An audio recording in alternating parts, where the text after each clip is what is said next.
اگر لور باشین یا طرفدار موسیقی لوری باشین قطعاً و حتما این اصطلاح کشکل شیرازی به گوشتون خورده. اما فلسفه‌اش چیه؟ چرا میگن کشکل شیرازی؟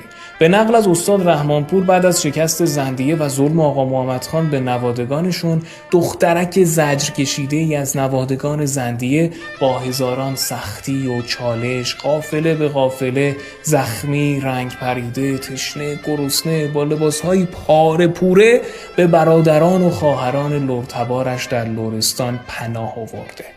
هنرمندان اون منطقه و اون زمان تحت تأثیر دخترکی شیرازی قرار میگیرن و در وصف او کچکله شیرازی رو خلق میکنن.